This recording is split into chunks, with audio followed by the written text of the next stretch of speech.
All right. Not a ton of Mic check, big mic news check. this We're week. live. I think there's really just the EA shit to talk about. I can check here in a second. Check. Mic check. Mic check 1 2 1 2. Mic check 1 2 1 2. Perfect. We're great. We're fantastic. No kills this week. It's all good. He's getting that fiber. He's gonna be getting sweet real internets. Yeah. Joining us in the current year of our Lord Beavis. I need to figure out because the girlfriend's Wi-Fi is definitely, or not Wi-Fi, just internet in general, is like not as good as mine, which is gonna have to figure that out. You gotta hook her up with that free internet like you got. Yeah, I'm almost. I want to stop. So here's my thing. Actually, I shouldn't say anything. At least not lying. Yeah. Anyway, let's do this. Hello and welcome to the Blue Ruby Podcast, episode number 270. I'm Adrian. That's David. No Kells this week. Kells is off getting fiber optics installed, so he gets that fast internet. Just us two holding down the fort. The olden ways, which we'll figure out how to bullshit our way through this. Hell yeah. Not a crazy week though. So no, not a crazy week. I mean, I'm sure we got shit to talk about, you know. So we'll find some things if nothing else. We'll at least get to that hour mark. Always. This is our video game podcast. We go live every Tuesday on youtube.com/@BlueRupees. We talk about video games. We talk about random shit as well. Usually a lot of random shit. We're getting to 300, David, and we've gotten through this podcast, and we've always said our entire MO of this podcast is, hey, we're busy adult men. We don't have time to just like hang out as much as we would love to, right? Like we always say we're gonna, and it's just life finds a way to not let us do what we want to do, right? But eventually we'll figure out this like game stuff that we'll do. But podcast is just a fun excuse for us to talk some shit, and people want to hang out, listen to us. Cool. If we get 0 viewers, that's been like we were never gonna stop, right? But I don't know. I feel like 300 is monumental, David. Like I'd never, and I say it's a lot, right? But I've never in a million years thought we'd make it to 100, let alone 300. So like, part of me is really like maybe we go behind the scenes a little bit. We talk about like revamping the like for sure the background. Background's been around for like 150 episodes, right? Like I got that off Fiverr a long time ago. I paid someone and they did a great job. I like this background a lot actually still. But I mean, maybe we could spruce things up a little bit. Maybe we start advertising a little bit more and doing things, because I feel like I ever watch those podcasts, it's like it takes a while for everyone to find their footing, and obviously we've been doing this for a long time, but like I feel pretty good about. We just found our footing though, to be honest. Right, like we've been doing this whole like, yeah, we talk video games and we'll have a kind of track record thing, but like I don't know, the less structured we get sometimes, the more I have fun with it, right? It's like that whole like that one article we found the most essential games, like going on that for a whole hour, like fucked whatever news. It was a state of play that were intended to direct. Yeah. I was like, fuck that news. Like it was whatever, but like it's been fun to derail. So I don't know. I'm so I put it out there, float it out there, David, that I'm like, part of me is like 30 weeks from now, I feel like maybe we can plan some behind the scenes and really do something special with this podcast going forward after 300. I think it would be good to kind of resurrect the format. Maybe do episode 300 as a send off to this Blue Rupees and kill it. Reboot Blue Rupees. Kill the fucking. See if we can make it to another 300. Oh, that's crazy, dude. Like 300. I always look back. What day was episode 1 on? It was in March 2019, if I recall correctly. Jesus Christ, the fact that you can remember that at all. That's what I want to say. I could be totally wrong, but let me double check this, because man, what a crazy time.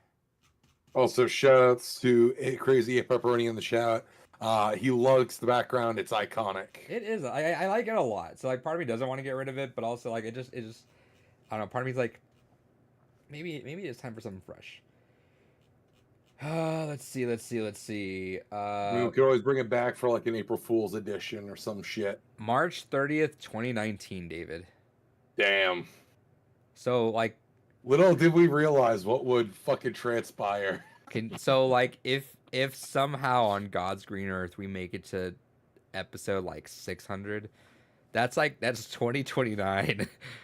That's like Holy fuck. 2029, 2030, and like shit's gonna be like I'm gonna have a kid by then for sure. Like that's there will be a fucking spawn, and I don't know. That's crazy, but 5 years, David. That's absurd. 5.5 years actually. I can't. Fucking hell. That's crazy. 5.5 years of the doing this, and what a time. Think about all of the things that happened. COVID, the cough. I was gonna say that was basically right before. That was a year. We predated COVID by a year. That's a good way to memorize it now, right? Just predated COVID a year. Every 3 episodes, you could change theming in terms of podcast name and background. Podcast name, I think we're stuck with this. Like, it's fine. It's stuck. It's unique enough, you know. I did. The only thing I don't like is it is a bit tethered to Nintendo branding, but yeah. Since I rebranded, right? Whenever I comment on things, it's Blue Rupees now, and there was one guy that does auditing, as if I can roll my eyes. He does those like he films people in public and just like pisses them off to the point like starts fights with them pretty much. And so I was commenting how much of a dumbass this guy was, and someone responded back saying, "Look, well, here in America we do that," and they thought because I said rupees in my, they thought I'm like, "Oh brother, I am in America, and you're still a dumbass." Shout outs to the audio only listeners back when we had those India holding strong for the podcast. Yeah, so that's a bit of if we ever did that I really do one day if maybe for an extra life maybe one day I want to get really drunk, David, and go on here and do an iceberg video for us. Like what's Blue Rupees iceberg? What would that look like? Because on the iceberg, like, and I would say that's like down low, not completely, but down low is the fact that we had audio podcasts and we had a pretty big audience in India just because they thought it was a financial podcast. Not to mention how many lost episodes did we have? We don't have that many lost. Oh, for that. Yeah. Well, actually, I forget how that works because it's that live videos don't archive, right? Is that what it is? Yeah. We didn't realize that for a while. Yeah. And then Chris didn't archive much. Yeah, so like we have 171 up, and then let's see how far back can I go. We're missing. And then there was episodes 145 to 170.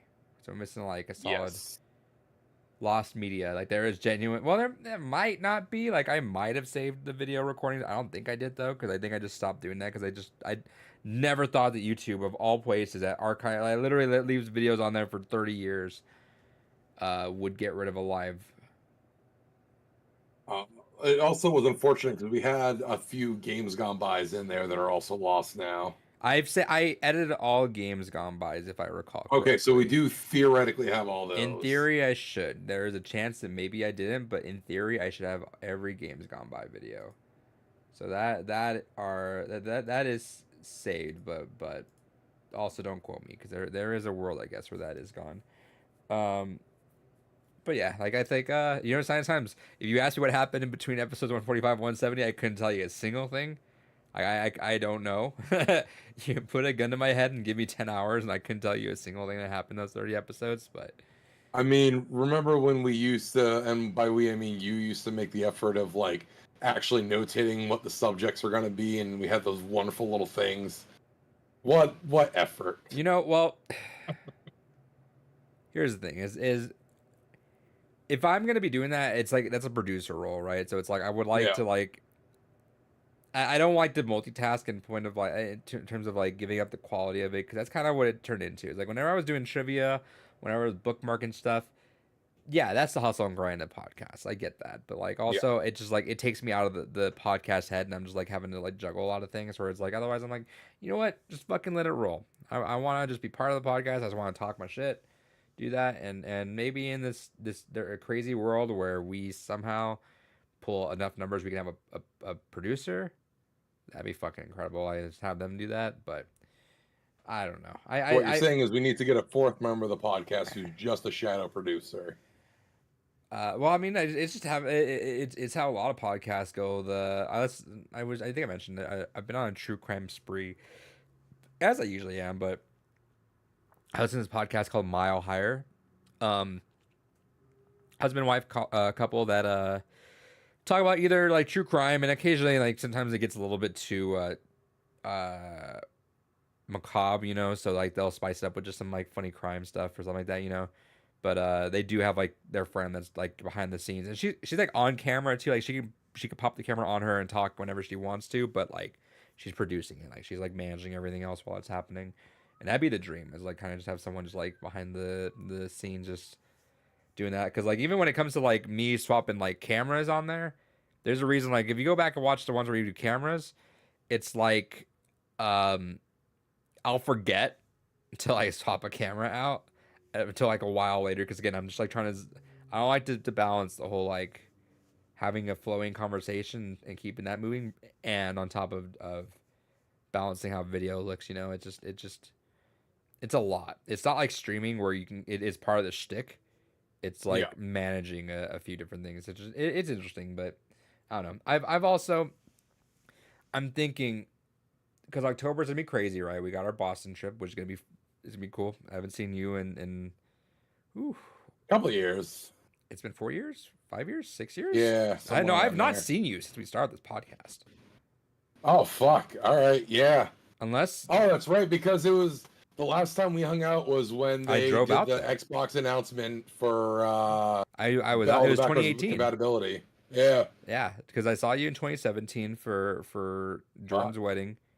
And I saw you in 2018 when I drove up there. So it's been 6 years since I last saw you. That's fucking wild. Right, literally, like the span of this podcast, we talk about how much time has happened, and we've literally not seen each other for the duration of this, which is wild. Well,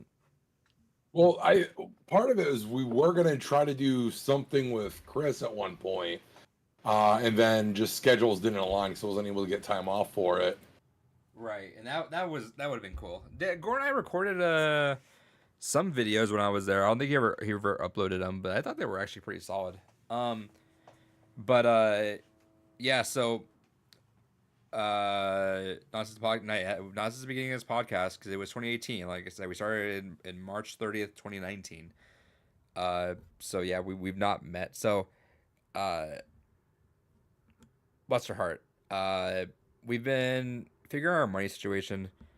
Just because we spent so much on our trips this summer, and like we've been bouncing like, little by little, building it back up, and then we know we're going to drain it back again once it comes to the near concert, and then we have When We Were Young in Vegas. So she was contemplating like maybe we just don't go to When We Were Young, and I'd feel bad because I'm like, well, we're going to see the near concert twice, but the When We Were Young concert's yours, you know. Like she was willing to bounce it out, especially because she has a whole crazy weekend. She has to fly to LA, and the next day she flies to Vegas, and then it's a whole thing. But we figured it out. But she knows how important it's not necessarily even just like seeing the near concert again. It's just like hanging out with you and like doing that again, because it's been like our lives are very different from when we were hanging out in 2018.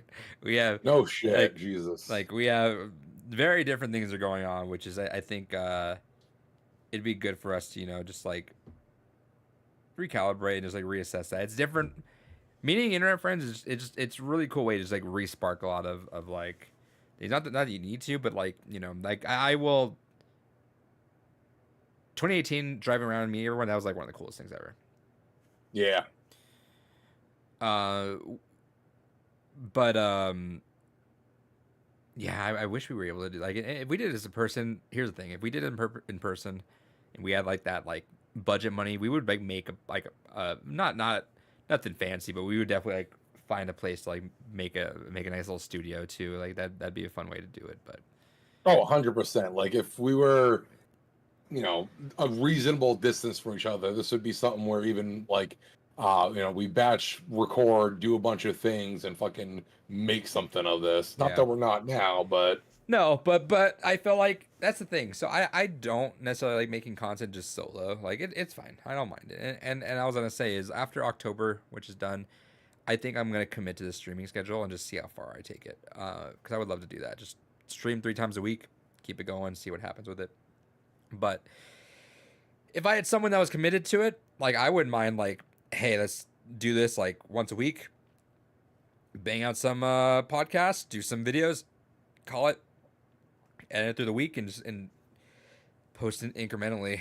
But alas, we're very far away. Yeah. Hey, Permanent Chat. Maybe I should just make a Jeopardy game for you guys. It's close enough to a trivia game.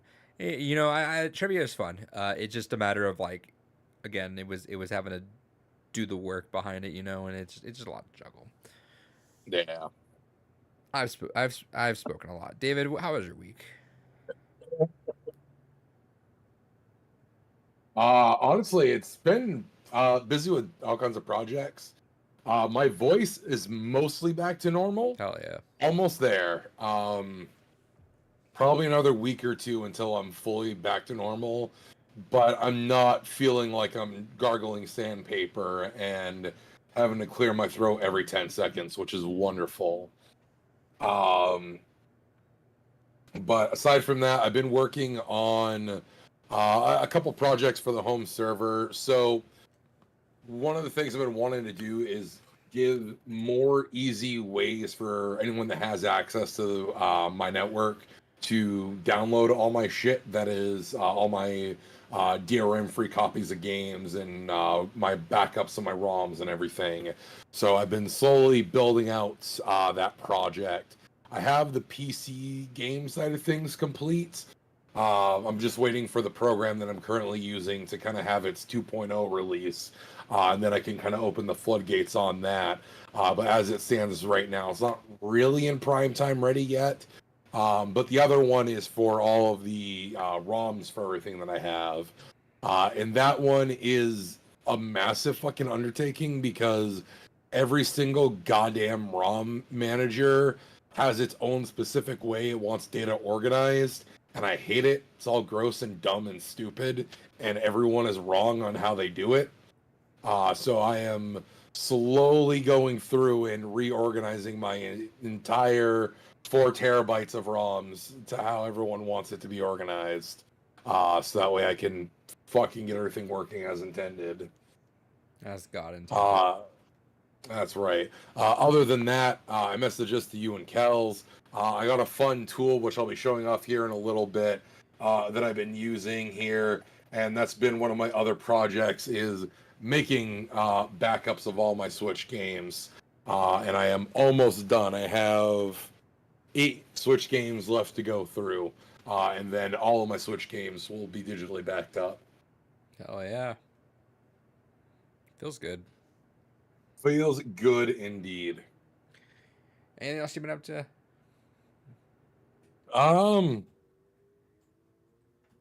That's kind of the key components of it. Hell yeah. I forgot I was gonna tell you a story, but I can't tell it on air, so you have to remind me if we remember, because there's a really funny story you would like. I don't think anything else has been going on. I've been tired. I've been sleeping so much. It's so weird. I sleep. I never get that sweet spot where it's like I sleep too much, don't sleep enough. So like after this podcast, because when you sleep too much, you feel like you may as well not have gotten any sleep. It's the same fucking feeling. Yeah, and I don't know. I slept about 5 hours, which is better than some nights, but like still was not enough last night.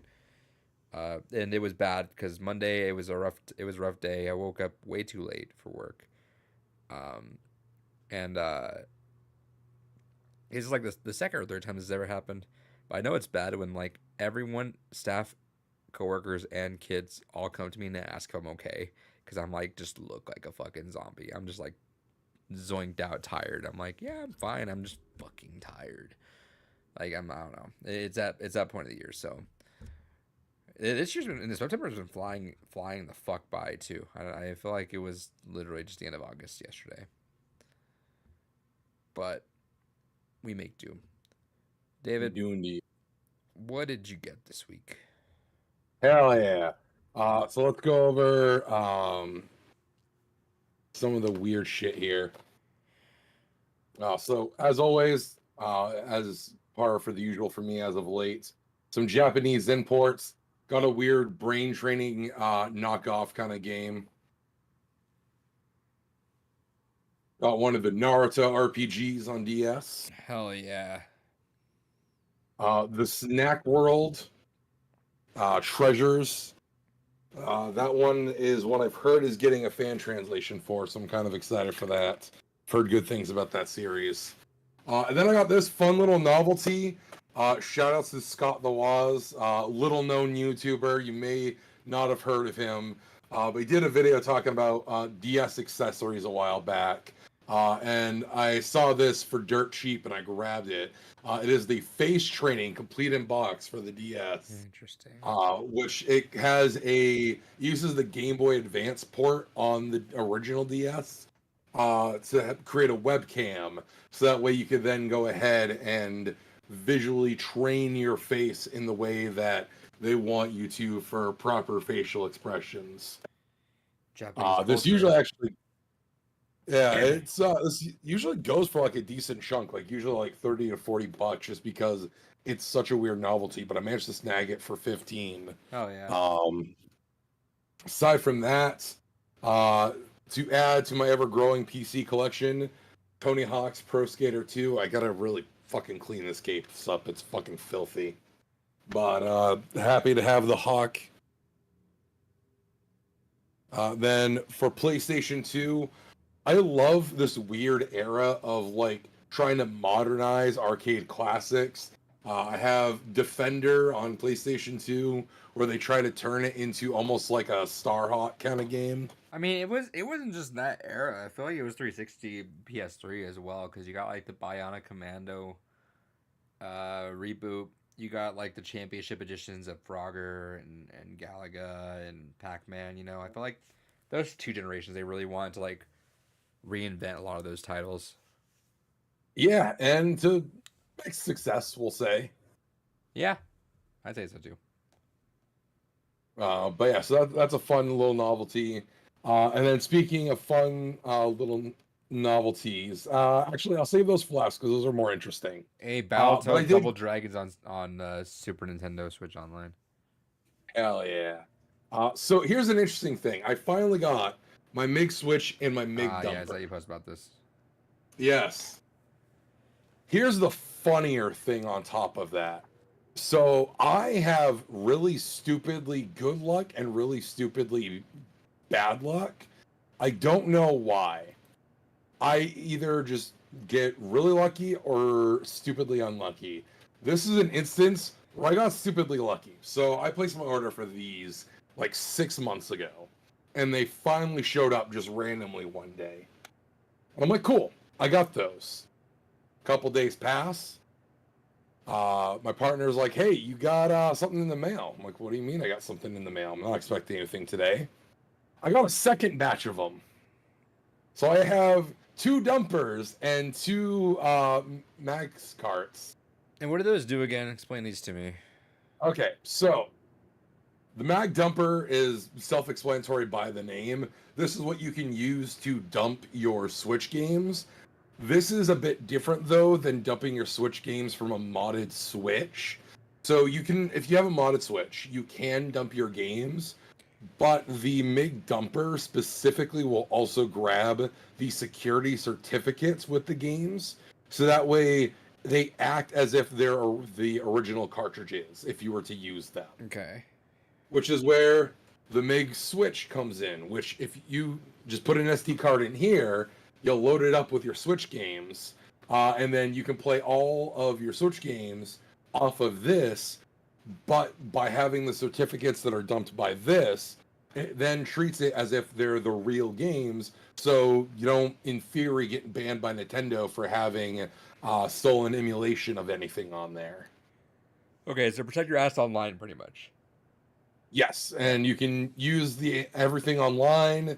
There's nothing that Nintendo can really do. There have been some people that have been done with them and have shared their cartridges, and that's where the shenanigans comes in. So, theoretically, every single game has a unique certificate identifier. Some people have been dumb and have been sharing that certificate identifier with other people. Okay. But like any if you don't do that though, you're fine. Pretty much, because there's nothing beyond that that can tell Nintendo it's not the cartridge. The only downside to it is that if you try to put a lot of games on here, it's frustrating to navigate. So I don't think with my shit lighting you'll be able to really see it, but there's like a little button on the top of this, and that's how you switch through the games that you put on there. Oh God. There's a little button you have to press.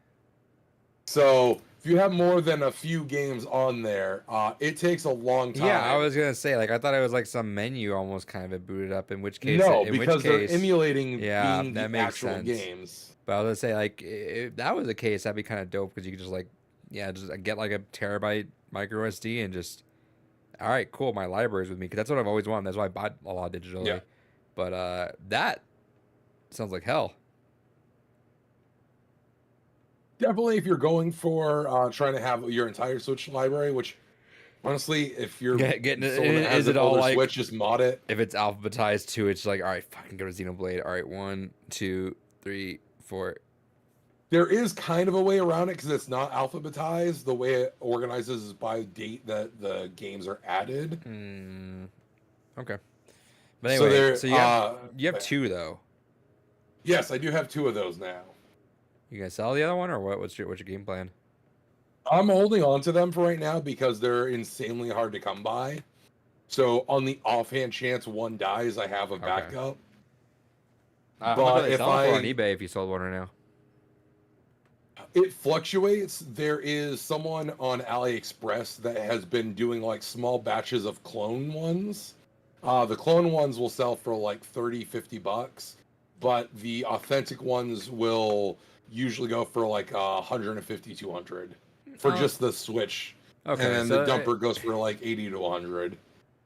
So not not enough money for you to be like, all right, cool, sell it. It's like, yeah, it's kind of those things where it's like I get my money back with a little extra, but yeah, but you've wanted it long enough, you might as well make sure it lasts forever, technically. Exactly, because I don't know when I'll get another like this. Fair. Let's see, promoting in chat. Gonna be playing Outlast for the first time and streaming sort of motivate me for catalog games, which is fair. That's kind of what I want to do. And that is pretty good. You were in charge for that, right? No, I wasn't in charge for the second one. It's like when we got those 2 They just PS5s. accidentally sent me a spare one. Yeah. Shout outs. Shout outs indeed. And then lastly, these are just really neat. They're a fun gaming history oddity, and I'm gonna try to get the whole set because there's only 2 games I'm missing now from the from the whole game console. So, in the early days of experimental video games, there was a game. Oh man, Jesus! There was a game console called the Action Max. Okay. Are you familiar with this? No. It was a VHS tape-based game console that only did light gun games. There's only 5 games that were ever made for it. I got a fantastic deal on 3 of those games. So I'm only missing 2 games from the whole lot of them.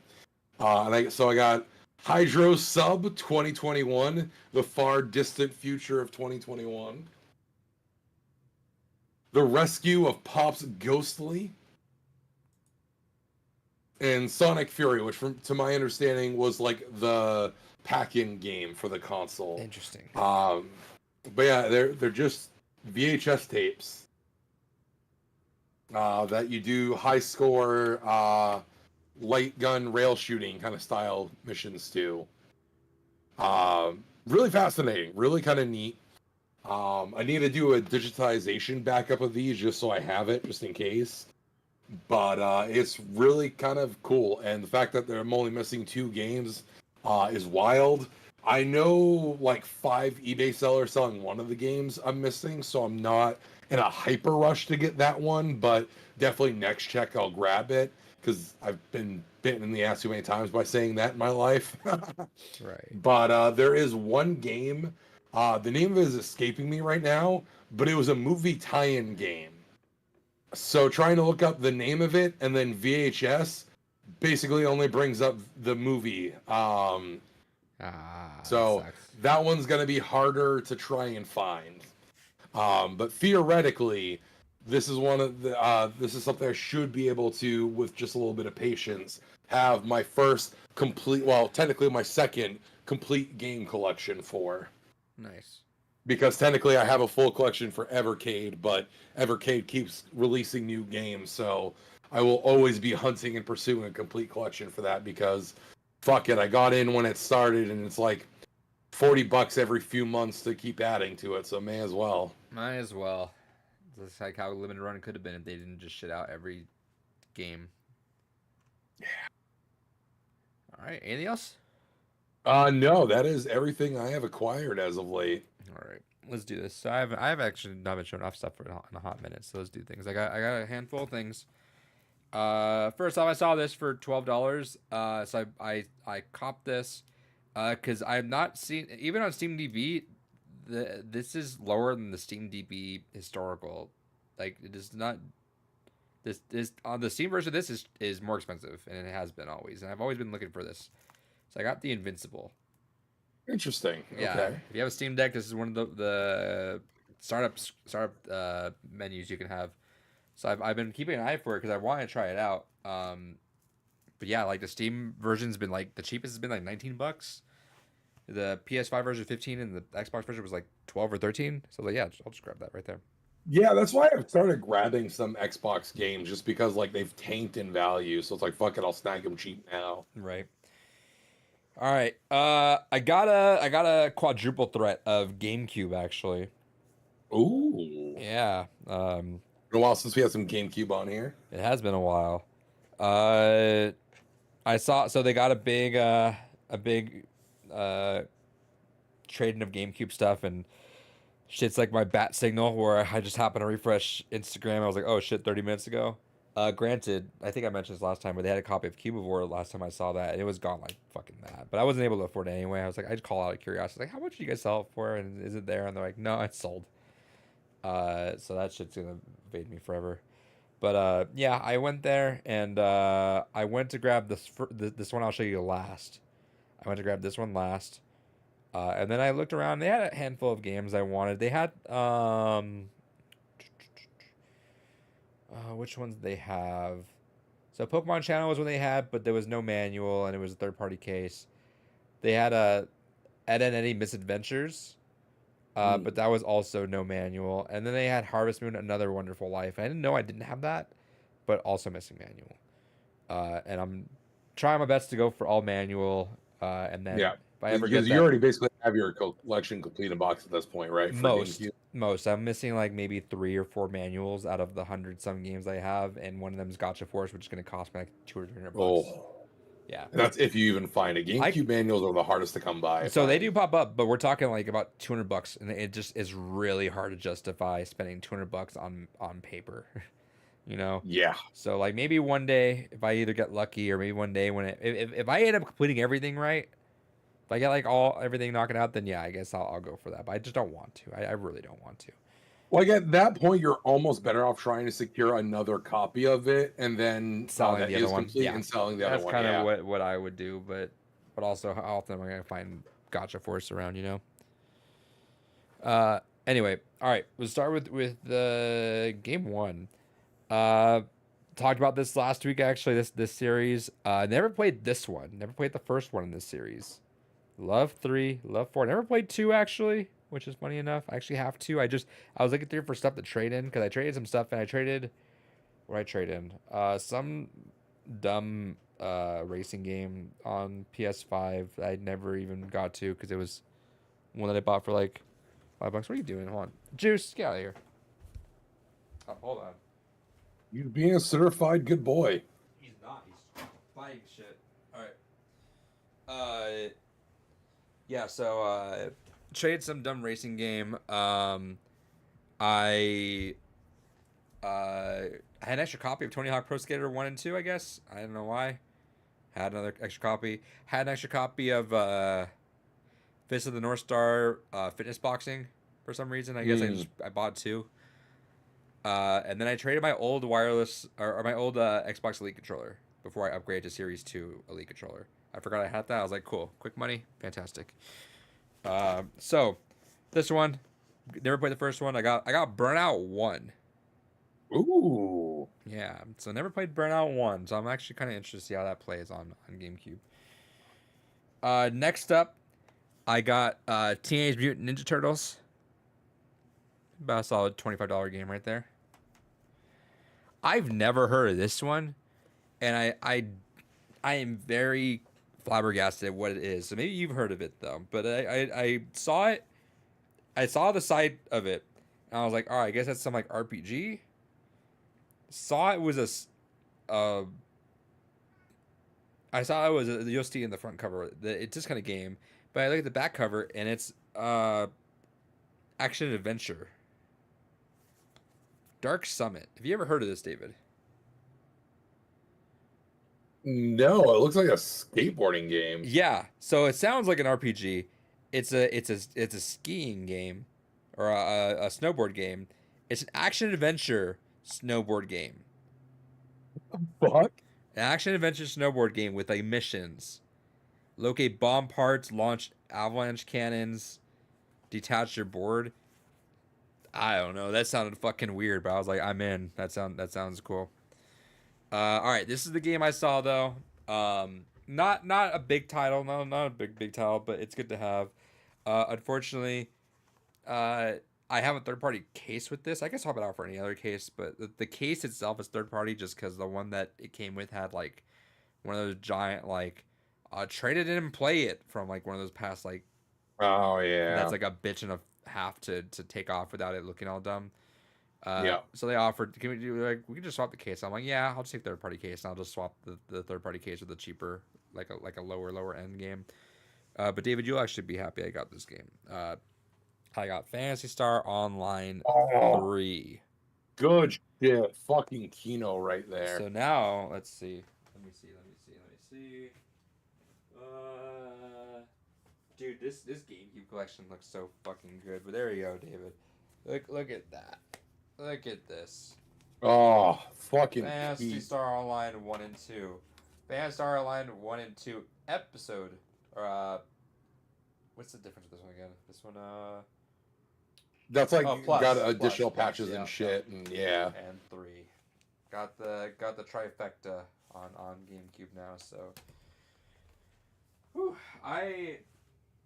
words cannot describe how happy I am to have this GameCube collection. You know, even and I'm not smug about it in a point where it's like, you know, like Mario dropped in price by like a solid $40, $50 probably just because of the remake, but I don't give a shit. Cool, I'm glad people were able to experience GameCube fucking greatness, but man, like this collection's fucking. I have no, that's a fucking solid collection. I think let me check where my collection has ended up at. Reports. Also, I did think of another game story that is kind of neat. We'll bring up a little bit later. Okay.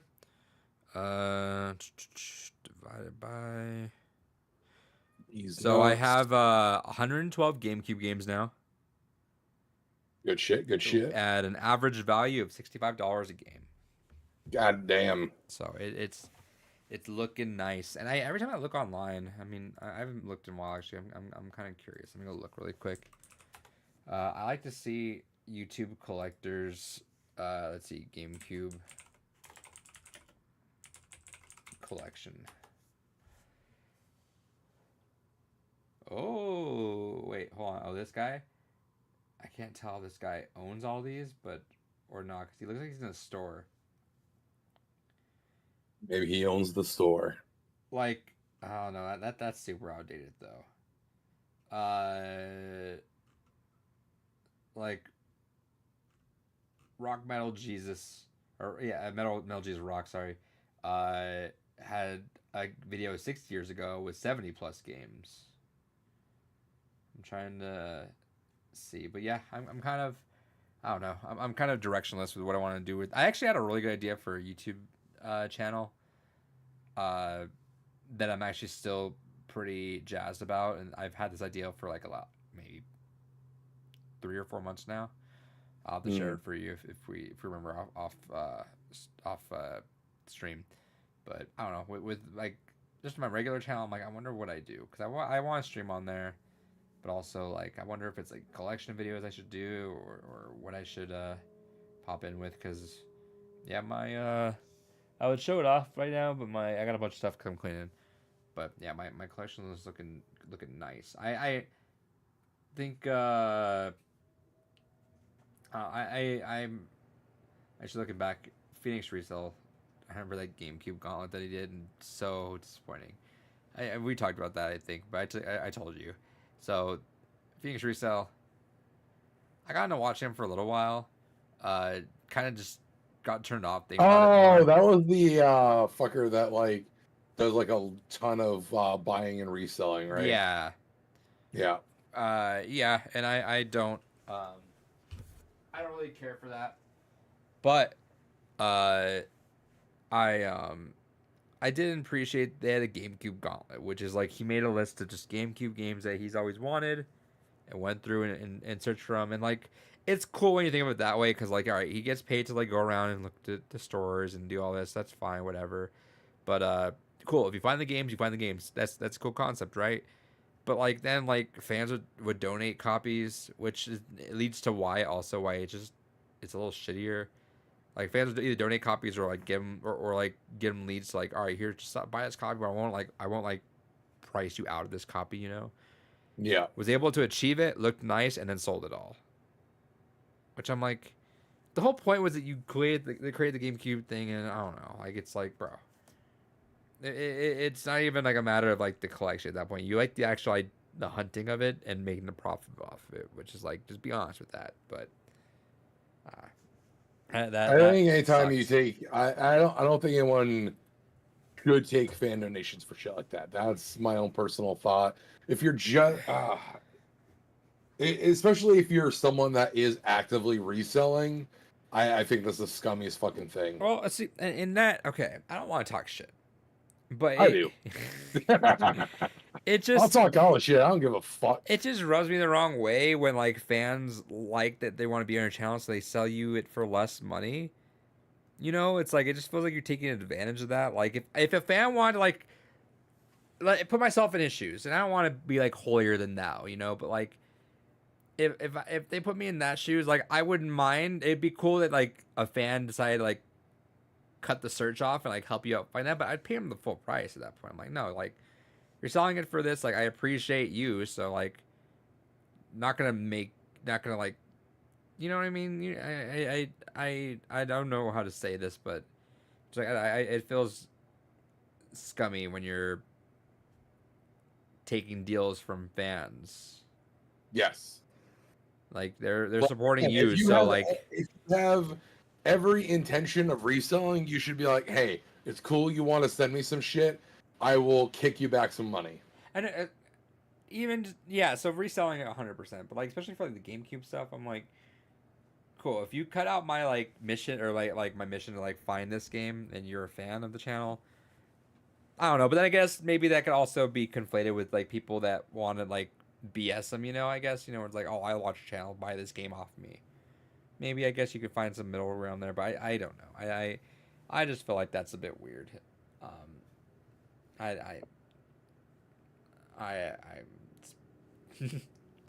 David. No, it's 100% weird. It's fucking no. That's scummy. Like I mean, granted, the older I get, the more I also am very not down with the idea of like fan mailboxes and shit like that. I think that is kind of weird. Like that whole subculture of so you already give me potentially Patreon or YouTube direct subscription.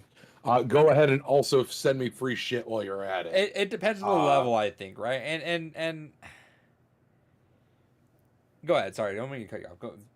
No, I can see the counter argument that you're coming from though. Is like if it's like fan weird art. Little like fan art, yeah, exactly. Like a fan art at a convention though is different than like, yo, your entire means of making money is off of getting all these games and shit. Let me give you a thing in addition to also probably because if someone is sending items, they're probably also at that level where they're also subscribed to them. So in addition to me already giving you money, let me give you another item that you can use to make more money off of. That's a caveat. So like, if it's someone like, hey, I like you, and you know it was, or even like, hey, I watched you play this game on stream, and I think you'd like the sequel or whatever. So here's that. It'd be cool if maybe one day you play it on stream. If you don't, whatever, you know, or something like that. I get. You can't tell people what to and not. Like, I guess you can, right? But you can't stop people from sending you something if they just do, right? But it's just like simple part of the solution. Don't have a fucking PO box explicitly for people to send shit to. Well, I mean, I feel like if you were big enough, then I feel like you would have to, right? Just to have. There it is. It is what it is. If you want to, cool, and check it. If you're big enough, you can or be like, all right, cool. I'm gonna do fan meetups at these cons, and you know, if you want to get fan art or some shit like that, cool, we'll do it there. Yeah, and that's fair. But also, like, I don't know if I was big, I don't know if I'd like want to like. I mean, if you're big, you're wanting the con circuit money as well. Let's be honest. No, I don't know if I want to commit to like the social battery would to take to like do one of those, but I don't know. I can't speak, but I don't know, specifically for the profit part. Like, here's this to make money off of. That's weird. That's 100% like over my weird like over my personal boundary line where it's like, yeah, no, over my dead body. Over my dead body. So yeah, I don't know. It feels weird. Also, like the hustle game. I get the hustle game of like reselling games. You know, remember like when COVID first started doing that, I was flipping a little while, but like not like. I mean, Chris was making bank off that for a while. Yeah, and I wasn't I wasn't egregious about it. In fact, I feel like fucking Robinhood a lot of times. I fucking always bought consoles and sold them at cost.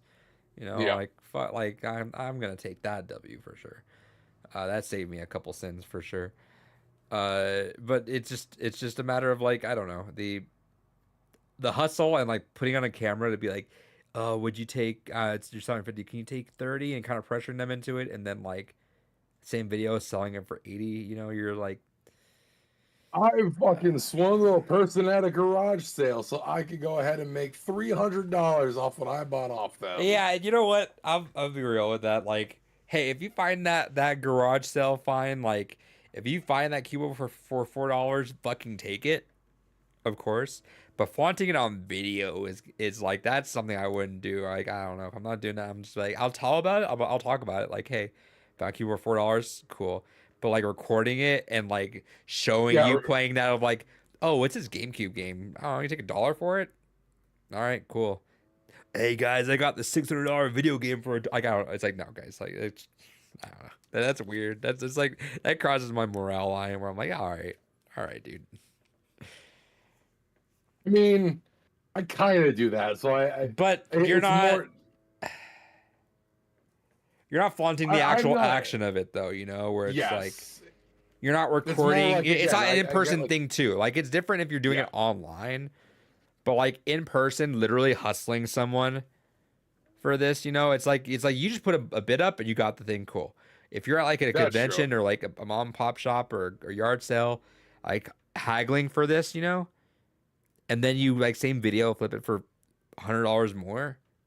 You know, that's different. I get lucky by just fucking lowballing a bunch of eBay fucking sellers that I know are sitting on inventory for so long. Right. And there were videos where they would like straight, it was like they would drive like a couple hundred miles for this person and like a fan, and they would just bring them like a giant like just boxes of video games and just like give them a killer deal off of it. And I'm like, oh, dude, just like, this fan gave me $8,000 worth of free games, so I'm gonna send them a fucking plushie of myself. Yeah, and they were like, fans would invite him in, and he would like kind of like haggle in for prices and stuff. I'm like, why don't I don't know, like what I don't know what fan's wife on the bed of video games he gave me. I don't know what I don't know what their game plan is. Like, you like the person so much you want to be on their video, but then like, hey, look at him rip me off, or look at him like lowball me on video, guys. Just sell that shit. If you're gonna like go for the cash, sell it to a local mom and pop shop that can need it. You know, like they could probably use your business there and get the same amount of money that he's about to haggle you for you from. And not look silly on video, but hey, that's just me. That's just a theory. Game theory. Yeah. Anyway, pepperoni and cheese map. Yeah, good for him though. I'm imagine being able to like retire and like sit off that because he was on a grind, but he was able to. Yeah, I mean, say what you will about him as a human being. You know what? I can't be mad at anyone for getting the fucking bag, being able to retire at our age, and just being able to just be a family man, just the rest of his life. Shout outs to Linus from Linus Tech Tips, who was like, "No, I don't want $1 billion, thank you." Yeah, Linus Hard R Sebastian, not wanting to take the $1 billion bag and just be a family man. He probably said I'd be guilty and not know when a price is too high. I'd feel weird about it. I just don't know. I wouldn't even touch that with 10-foot pole. I have no guilt when I know a price is too high because here's the thing: if it's legitimate, like the Yardia sale situation, I have run into this before where if you like, hey, I'll give you a couple extra bucks, that then raises the suspicion, and then it's like, oh, you know what? I'll say this: haggling for a high ticket item that you know is way too much, haggling for that shit, that makes you kind of scummy, I think. That's fair. If it's like, hey, this fucking you have a cube, you just game is $20. Yeah, no, not even. You're like, no, I need 15. No, it's not even that. It's like if you take a bunch of GameCube games that you know this mom or dad didn't know what they were, and the kid passed away or something. I don't know, some for $1 each, and you're just like, well, and there's like 20 of them. Oh, I'll buy them all for 10. You're a scumbag. You're actual scumbag. But if like if you see Cubivore out there for $5, no, take that every day. Like there is not a world where I would not take that. Yeah. Speaking of which, shout out to whoever on Facebook Marketplace got a copy of Fatal Frame 2 on PlayStation 2 for $3. Fucking sent that a screenshot of that to Adrian and Kels. I every time I see one of those, I give the middle finger out there, but also like a thumbs up. I'm like, good for you, man. Fuck you, but good for you. I'm so happy. I'm so pissed because I was gonna buy the entire fucking lot. I was like, fuck it. I'll keep Fatal Frame 2, sell everything else, and fucking basically get Fatal Frame 2 for free. So I was like, hey, I'll fucking take that entire lot. And then they're like, okay. And then the next morning they're like, oh, hey, so we decided to like sell some of the items individually, but we still have these if you're interested. I'm like, nope, no. I had the whole lot. I offered you literally 20 minutes after you posted. I first said, do you still have everything? Yes. Perfect. I'll take it all. And then you messaged me the next morning saying, how late was it? It literally was 20 minutes after it originally posted. I said, hey, do you have everything there still? Yes. I will take it. Basically, like 2 minutes after they said yes, I said, I'll take it. Then the next morning... Is that all you said, though? Yeah, I said, I'll take I would have said, I'll take this. When can you meet? So... fair. I would have said, I'll take this. When can you meet? I can meet now. So remember... Because probably someone said, hey, I will come over there right now. I promise you that's exactly what happened. Was someone... I'm sure it was someone said like that urgent, like, hey, I'll pay you $300 for this right now. That's all it takes. So remember that's what happened with that GameCube lot that I found. Remember where I saw that stack of GameCube games for like $200. I think I saw it for like $150 or $200. I forget what the exact price was. But then the guy's like, "Hey man, I got to take it down because I saw a little more money for it." And I was like, "I'll give you $250 for it right now." He's like, "Oh, okay, cool." And that's why we were watching the Overwatch League finals, and I was like, "Hey, I got to dip out right now." Someone saw me. That's right, because I was with you when that happened. That's right. Yep. And I was like, I gotta dip out right now. What's up? I just got a GameCube lot, but that shit's selling if I don't go right now. And 100%. Like, if you see deals like that, you gotta say, I'll give that to you like right now. When can you meet? Yeah. Always. That always, I'll never forget how that was the Demi Kids thing. Where that so pisses me off. That only could have held on to that, bro. Like I could have done your brother a solid. But no, not that. The fact that I saw a Demi Kids Lite version. That one, yeah, for like $10. Not even. It was someone was selling a lot of GBA games, and it was a list. It was just like a fucking like organizer, fucking full of just like of licensed games, like licensed like children like Disney Channel or Nickelodeon or whatever cartoons or shows, and I just never, and I've always passed it for weeks and weeks. I just passed it because I'm thinking about it. Then one time, my mind or my eye just happened to like look at it for like one extra second. And in the middle of all that, I just saw Demi Kid's light version. And I was like, "What? Wait, hold up! What the fuck?" I saw that exact ad for like I'm talking like maybe like a month or two, not even like it was like I saw it a lot, and I just happened to ask, and it a lot of people did the same thing. We're like, "No, that's gone," but it wasn't. It was like it was there for a while. Oh. Yeah, same. Anyway, maybe that'd be a fun podcast eventually. Talk about our the grails that slipped through our fingers. That slipped through our fingers. Yeah, it's the same. Rule of Rose is the big one for me for sure too. That was the cruel irony is, if I had listened to you and actually committed to getting unironically, because you were in a call with me and Gore, I think, right? Yeah, we were all watching that bid go. And I was like, David, just buy it for $300. It was sold for $550. I was like, David, just put it up, and you're like, no, that's fucking dumb. And like, yeah, and then he threw in all the other shit on top of it, and because he felt bad. Well, shit, now that would have been. Because how much is it going for now? I think now it goes for like 600, except the European version. Weirdly enough, a shipment container of the European version was found, and so like hundreds of copies are slowly leaking onto eBay at a time. Complete price for Rule of Rose is $700. Fucking hell. So like unironically, and I passed that up like a day or two prior for $150. Shit sucks, David. Shit sucks. And same thing with this fucking. And I think the one that always pissed me off the most is this fucking Disney Sports fucking game. Disney Sports Basketball. Pretty much, I'm still waiting for my boss to like actually fucking go through his GameCube shit he got from his parents. This is some bullshit. Like genuinely, it's complete price $1,174. Holy fuck! There's no reason for it to be that much. No, I don't know. And here's the thing with this game: I've done a little bit of research in it. I don't know. I think it's complete because I literally every copy I see is always disc manual, disc box. Never see manual with these things, which is probably why it's priced so high complete. But I wonder why that is. Is it just that every kid just fucking ate the manual on that shit, or was it like, was there a weird thing about it? But man, in all earnesty, I think it does have to be fucking just kids grubby fingers and spilling shit. You know, if you spill it on the inside of a box, you can usually go ahead and clean the inside of a box, but the manual itself, you're not really cleaning. It has to be, but man, dude, like I am shocked at how much I fucked up by just not buying this game. It was always sitting on that list, and I should have just fucking grabbed it.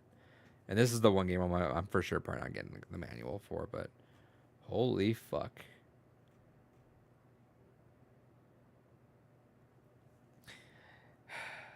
All right, well, maybe one day. If any fans out there wanna donate a copy of Disney Sports Basketball to put in my collection, you're welcome to.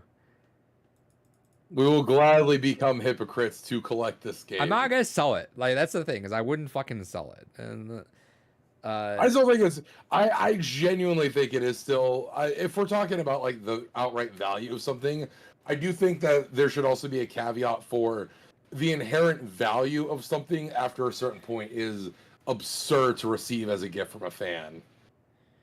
Say again. So sorry. Go ahead. No, it's all good. I was saying that I think that also at a certain point, like the inherent value of something is also absurd to give to someone as a fan of them.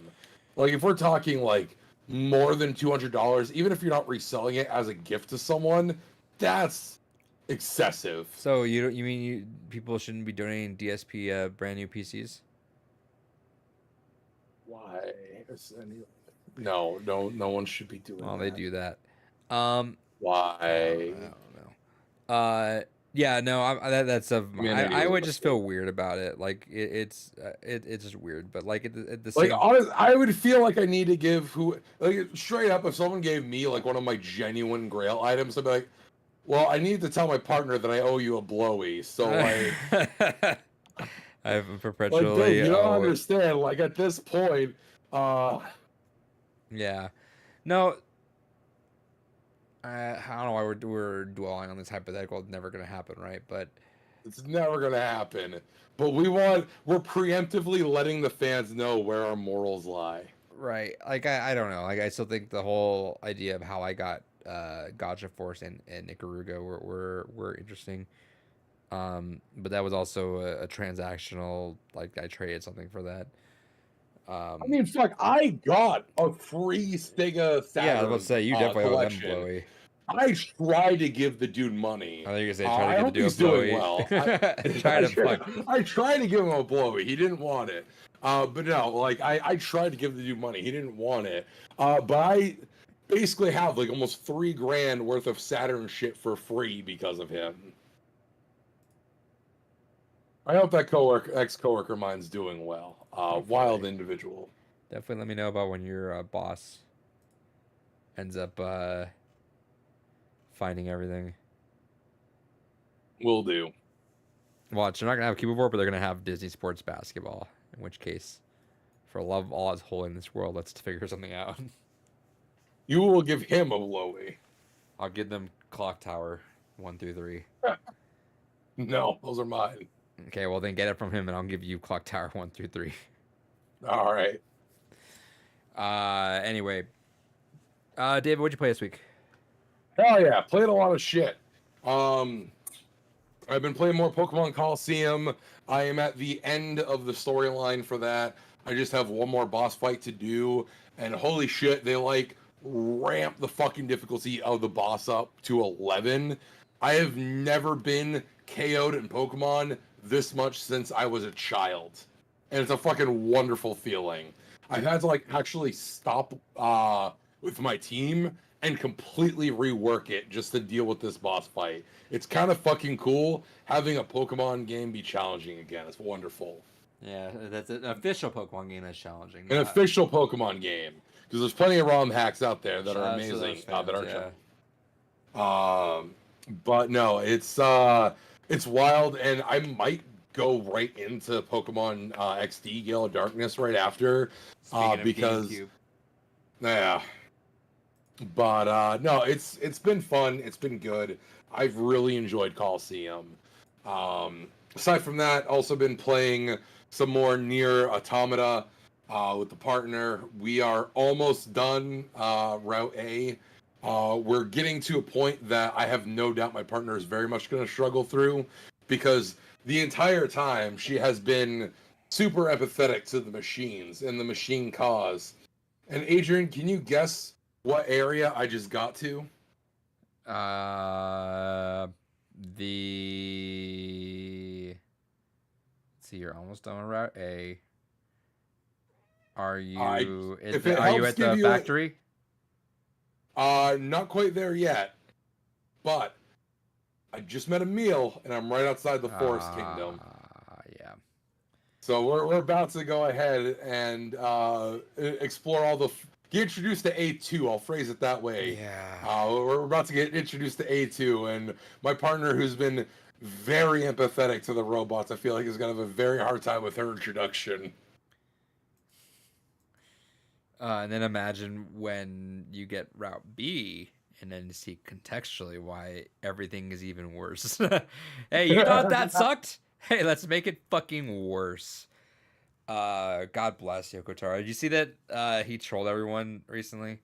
Where he was he was like, I've stopped working on Nier. I'm now just gonna work on Metaphor. On Metaphor 2. And then his latest video about Metaphor was just about shelling Nier. Yeah. God bless that man. I fucking love this man so much. Right. You must be getting hyped up for this concert, dude. I'm so fucking excited. I'm honestly revisiting Automata has also. Are we doing that wine? Huh? Are we doing that wine? Oh man. It's $100. You know that's gonna be a fancy ass night though. We talked about that, right? Like imagine popping the Nier wine and then going to the fucking Nier orchestra, dressed all fucking dapperly and everything, you know? I don't know. It's $100 to import a bottle of wine. How often do we hang out?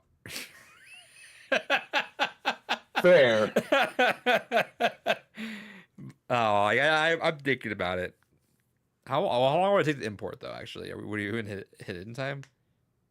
No, probably not. Yeah. Usually for stuff like that, it takes like a couple months. Yeah, messed up.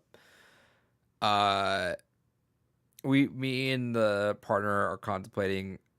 I threw this idea months ago, and she thought it'd be kind of fun. Is we wanted to cosplay as the Mama and Papa Ghost, or not Papa, Yep. not Mama, Papa, Mama, and the carrier ghost. So she has the white sheet on, and then I would have the black sheet on with the little hat and the messenger bag, and that'd be kind of a funny, just quick 2-second cosplay. Fair. I also want to dress like, dude, dress nice, dude. That's a fucking orchestra. Yeah. Also, as a quick aside, speaking of hanging out, I kind of regret that I didn't go to Evo this year for one other reason. Okay. Apparently, one of my favorite YouTubers went and competed at Evo this year, so I could have also met them. You mean you want to spend all that money though? I mean, I didn't want to spend that money because of everything else going on, but yeah, maybe next year. But man, it just sucks at how expensive it is, and it's definitely not getting any cheaper because it sold out pretty. No, because now that Sony's running things. Yeah. But like also, if I do go to that, it would be like a whole ass like. We're doing Vegas. We're not just doing Evo. Like we were making like a week-long trip of this, you know. I hate Vegas. I hate Vegas so much. You hate the heat. I hate the heat. I hate the disgusting air. Like I felt like I was chewing on which is fair. But I think you would actually enjoy. I hate how expensive everything is. Depends on where. Depends on where, and I think you'd enjoy like a show or two as well.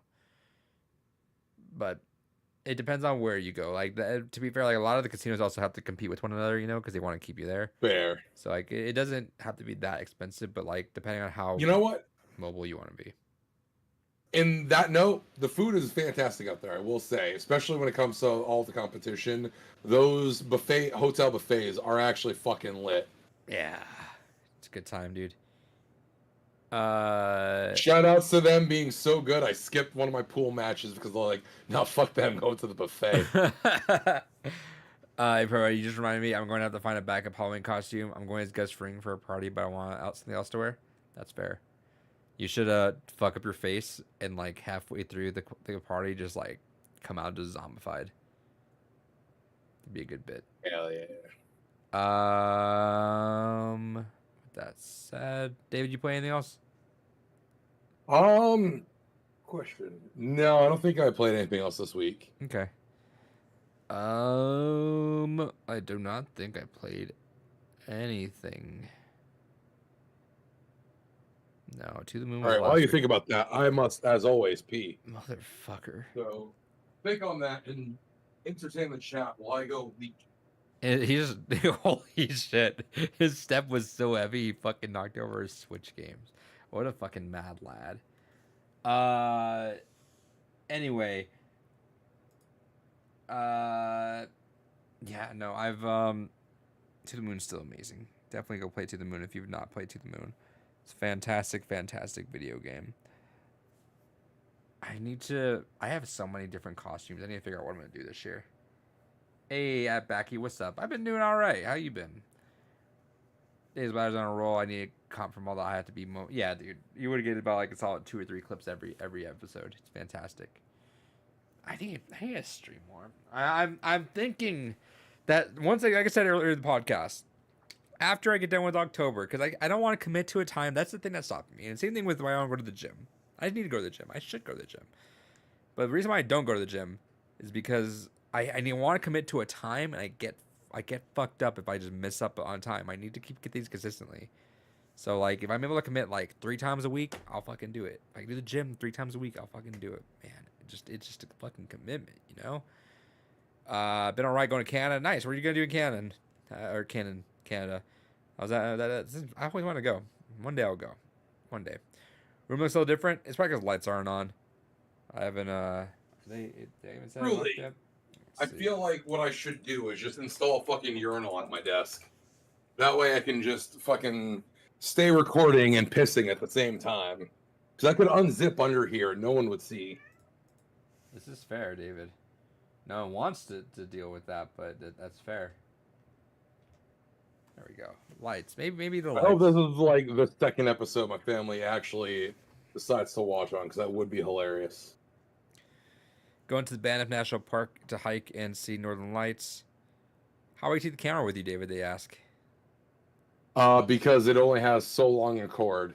Because the upstairs bathroom is on the opposite side of the house. David, do you like mini donuts? No. What the fuck? How the fuck do you not like mini donuts? They're so cheap and usually like super dry. Okay, but like not like some store bought one, like some really like actual like. There's nowhere around here that does mini donuts, okay. Really. Well, I was gonna say, because I was watching a video the other night of, I guess the Minnesota State Fair is like one of the biggest fairs. Also, by the way, I brain just did the Northern Lights, like something I would love. That's on my bucket list. So shout outs to you, dude. Northern Lights sounds fucking dope. Bucket list one day for me. But anyway, the Minnesota State Fair, they have mini donut beer. And even though they are like the guy that was drinking was like I'm not the biggest beer guy, but everyone else, but he, along with both people here, were like, holy fucking shit, this is like a game changer. They loved it, and it had like some coffee kind of taste to it too. Ooh, I'm in. So I like if I ever go to that for whatever reason, I'm still doing that. I mean, I do like a good coffee stout.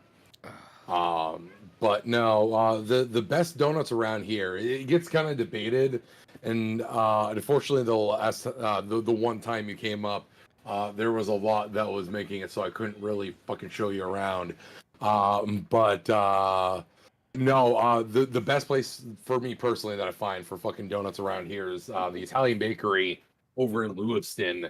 They've been around for like 70 fucking years, family recipes for all their donuts, and just also some of the best fucking tiramisu I've ever had. I don't know if I ever told the story on the podcast, but for my family's restaurant, we had this salsa that we made, right? Ooh. And when we closed up shop, we got a lot of messages saying, hey, we'll buy the formula off you. Tell us what it is, we'll buy it off you. Mom's like, no, not selling it. What happens? Fast forward about 3 or 4 years later, I'm like, can we make some of this salsa? I was like, I forgot the recipe. Oh, no. I'm like, oh, what do you mean you forgot the recipe? She's like, it's been so long, I forgot how to make it. I'm like, oh, why didn't we just sell it? We should have just sold it. What the fuck is the point? We just died with this thing now. Like, why did we not just sell it? That's so heartbreaking. Yeah, if Pite to try to steal the secret formula, imagine he shows up there and there's like, we forgot to fucking make it. I'm like, oh my god. I was like, Mom, you made that salsa like every day for like 9 years. She's like, I know. I am genuinely glad I got to taste your family's cooking the first time we hung out. Because goddamn, your family can fucking cook. That's why I'm jaded with burgers, fantastic. Dude. I'm so jaded when it comes to burgers because I'm like, I just compare. But there was, shout out to G's Burgers in I want to say Cottonwood, Arizona. I found myself almost nearby there on my trip back from Reno, and I almost just stayed the night at a rest area just to get there, but I was so low on money and I was like tired. I was like, I want to go home, but I was like this close. I was like, that burger is like good enough that I was contemplating just staying for it. Oh shit. At Becky says, do you still play Marvel Snap? Every day. Listen, man, speaking of Marvel, shout outs to Justin Wong. Yeah. Being the fucking troll he is. I don't know if you heard about this. I imagine you probably have. Yeah, talk about it. So real quick, the Steam reviews have been fucking exploding for Marvel vs. Capcom because the game is out digitally. It's not out physically yet, but digitally it is out.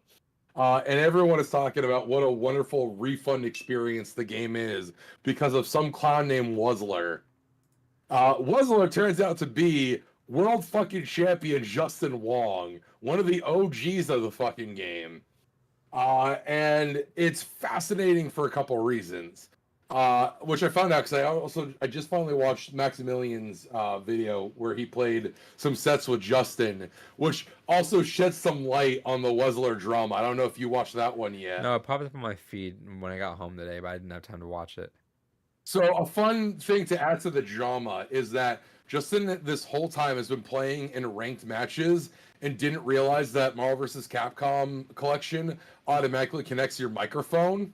Okay. So he's been shitting on every fucking person he's been playing on mic. Fantastic. Hey, he could do that though. He deserves it. So I mean, and that's why he says he puts the fun back in Refund. Love it. So Love that. There's mixed reviews for Marvel vs. Capcom collection. A lot of them because of Justin Wong. But there are some interestingly weird issues with the game. So one of the ones that was pointed out that Justin was talking about, and this also happens on Fightcade, rollback netcode is not fast enough for wave dashing for some of the characters in the game. So like speed boosted Wolverine and Magneto literally just teleport around because rollback can't keep up with them. Lovely. So imagine playing ranked and you already are a newer gen player, not familiar with the shenanigans of this game, and there's two characters that can literally just fucking teleport at you. Hell yeah, dude. All new game. And he also pointed, and there's some other interesting things with it, like Justin pointing out, like an interesting point, and I never thought about this, but this is kind of the weird thing with games that have a lot of longevity to them, like your, classic fighting games, is he's like, newer players are so used to the expected meta of what the meta evolved into. So they're used to like the Storm Magneto Doom teams or the Doom Strider Sentinel teams, etc. But no one's used to like the OG meta of Marvel when you used to run like pure keep away with like Cable and Blackheart and Guile. And he's like, it's the funniest thing to watch newer gen players crumble to it because no one knows how to deal with it anymore. That knowledge is just lost to time. So unless you were there, you have no idea how to deal with it. And that's just such a wild thing to me. Love. And honestly, interesting thing from a competitive standpoint, that something that existed like really internet, like really being proliferated everywhere, knowledge being lost on a game that is still played to this day. It's like someone going back and playing StarCraft 1 competitively and losing to like an ancient StarCraft meta because someone's like, oh shit, people forgot about this. And Zergling rushes a meme. So let's go to like the old ways and just fucking crushing people with the old ways. I love it. It's so good. So yeah, shout outs to the new Refund Simulator Marvel vs. Capcom collection. Also, last thing on that real quick. Apparently, matchmaking on PC is broken. Justin noticed that he was part of the reason that a lot of people are getting frustrated is he only plays the PC version, and even ranked matchmaking is broken in that it will match you with literally anyone, whereas on the PlayStation and Switch versions they appropriately try to like match you up to people of your rank level. PC version don't give a fuck and just matches you with whoever. And it's supposed to match you by people that are around your rank. But PC version just doesn't do that for some reason. So he's like, yeah, I've got a ton of like rank 4 newbies that are just starting the game, and here they are against my ass who's rank 2 in the game right now.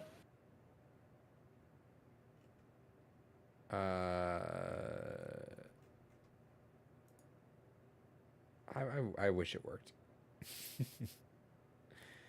Oh well.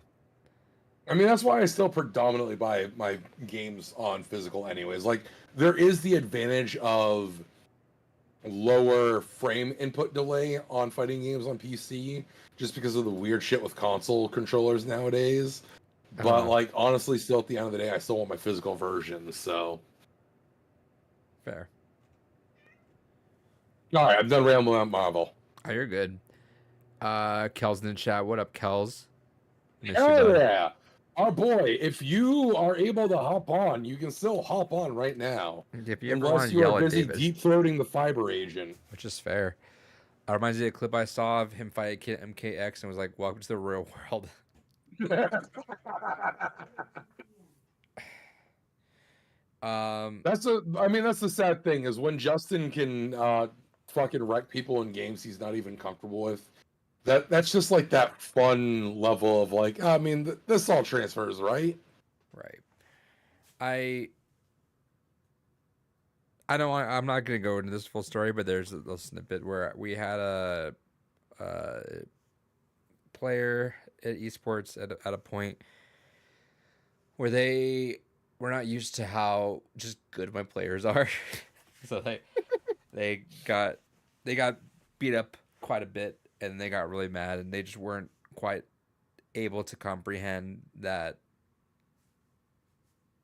level of competition, and they demanded everyone go easy on them so they could learn. That's not how that works. Yeah, and there's a whole long story behind that, but the short end of it is that I tried to explain that's not how we do things. Like we are 2-time state champs for a reason. You will learn because you will learn just like because that's you want to stop getting your ass kicked, right? And I was like trying to explain the logic where I'm like, look, if you fight a boss, do you turn to like easy mode? They said yes. I'm like, okay. And then if you turn to easy mode and you fight a boss, what do you do if you can't? And they just didn't. Oh, there was a few things, and there was a lot of stuff going on. But yeah, no, that I'm of the mind where I'm like, that's fucking wild to me. Yeah, and but there's more to that story. Like believe me when I say there's more to that story. But when it comes to competition, like the way it is and always will be is like you get everyone at the highest point you can. Yeah, it's gonna suck getting your ass kicked for a while, right? But like you see the progress. That's how you learn. You see the progress where it's like, oh, you're able to get in 2 hits. If you get in 4 hits this time, that's actual progress. Like it sounds like you're saying sarcastically, right? But like it's like, oh, you're able to get their bar halfway down now. Oh, you actually depleted 1 bar, you know? It's like that's the progress that you have, and it comes off incrementally, but like you learn. You can only take being juggled by Cloud 14,000 times before you're like, hold on, there's a way around this. I know there is, right? But I have to teach that a few times. But there's like I said, to that specific situation, there's a lot more to that story. So, was there any big news this week? So there were a couple interesting things. So first off, in an interesting turn of events, EA had their like earnings call this period, and there were some odd announcements that happened from it. Oh, the Battlefield shit. Yeah, there's 2 things that happened that I want to talk about. One is the Battlefield shit. So apparently, the next Battlefield game has 4 different fucking studios working on it, which is not too unlike how Call of Duty is, but I'm kind of getting burnt out by all these massive games, especially Battlefield, which has a 0% track record from really releasing at launch decently. Like give it, like David, you can talk shit on Call of Duty all you want, but let's at least be spade. Each Call of Duty every year releases complete, it performs well, and it lasts, right? Battlefield games release, quote unquote, and they're very unplayable. I mean, fair. I'll agree. You gotta call it fair. Like Call of Duty, at least like that's fair. I will give you that. That is fair. I can't disagree with that concept. But however, I think part of the problem is that I was talking about this with some buddies at work today. I think whenever you have that level of fucking chefs in the kitchen, you're asking for problems. Sure. Because one, that tells me if you have 4 different studios, because here's the other thing. Call of Duty usually has like 1 studio per year who is the head of the game, and then they have other studios supplementing them. And they rotate between 3 different studios going through different heads. Yeah. But the way that EA explained it is they have 4 different studios working on different parts of the game. And some of them work on the same parts, which is you know what this makes me want to do, David? This makes me want to say, cut the podcast. Let's play BattleBit. One day. Because, like, they don't get it. I understand Battlefield's, a lot of it's always, like, the appeal is the set piece. Like, oh, look, it looks so fucking realistic. Oh, it's so cool. It looks amazing. Don't fucking care if I can't play the fucking game. You know, like, I still, unironically, like, 1943 is still, like, one of my favorites. And that's, like, the most bare bones one. But it's a fucking good-ass game. Bad Company 2, I would kill. I don't even want to remaster or remake. Just fucking re-release it with dude, servers. But imagine if it worked. Imagine like Bad Company 2 completely like remade and looking like a decent game, but just like leave everything else, because that way the performance is fine, right? But like, fair. Ooh, imagine that. But you're right. If they just fucking brought it back to servers on that shit, I can promise you that would pop off. Like, it was so good, David. It was so good. It was so good. That was the fucking peak of the series. Everything else after that went down. We should do the campaign as the fucking game's gone by. Yeah. Because that was a fucking good ass campaign too. That was a fun ass campaign. And it left us on a fucking cliffhanger, which is unfortunate. Anyway. Yeah, I'm of the same mind. Too many cooks in the kitchen. It's not gonna work out. Good luck. Wish them the best. It's not gonna work out. I just noticed that's unfortunate. My copy of Edith Finch's corner is a bit damaged on the vinyl, but not like I want to sell it. That's upsetting. Yeah, I'm not gonna sell it or anything though, so I'm not gonna get too upset about it. Would you say Bad Company is like the Black Ops of Battlefield? Yeah, I think that's the most highly regarded Battlefield, right? Like among everyone, I feel like Bad Company is for the campaign fans, for the multiplayer fans. Everyone I've ever talked to that is a Battlefield fan thought that Bad Company was basically the way the franchise was going to go at that point. Right. And then 3 happened, and it was not what we wanted, but it was fine. And then it just kept going from there and there and there. David, not to pivot too hard, but that sucks. And I know we're going to talk about... You still actually let's talk more about EA stuff, right? You still have some other... There's one other big thing that they talked about, which is that they have canceled Sims 5, and they're treating basically Sims as a live service game now. Which that's a divine model, though. I think that is exactly what I think like sports games should have done, right? Is like just live service it up. Make it just add more stuff to it, because I Sims 4 it's been going, right? Like, but here's the thing is like Sims already kind of was live service in the sense of like Sims is just a game that they release one every like 5 to 7 years, and then it gets like 300 DLC. Mm-hmm. And so it's kind of one of those things where a lot of people still swear by 2 as the best one in the series, and I'll throw my hat in there as well for saying that, in the sense that 2 was the most feature complete initially at launch, and then the DLCs just genuinely felt like they were adding to it. Sure. Whereas 3 took out a lot of things, and then the DLCs started to put them back, and then 4 was the emptiest with all the DLCs putting things back. And so it really is one of those things where if you're going to go the live service route, do it with the next entry. Release Sims 5, have it be a brand new, updated everything, actually have like a decent amount in there, and then go ahead and say, all right, now we're going to live service it up, throw in the DLCs and all the other things, and just this one game lasts until it's dead. Until like 15 years pass and you need a new version. Yep. Which I don't know. I at this point keep that though, right? Because I mean, I could fear that if Sims 5 happened, it's even bleaker, right? And then you got to re-add all that stuff eventually. At this point, if it's already built up and it has everything for it, that's fine, I'd say. Fair. I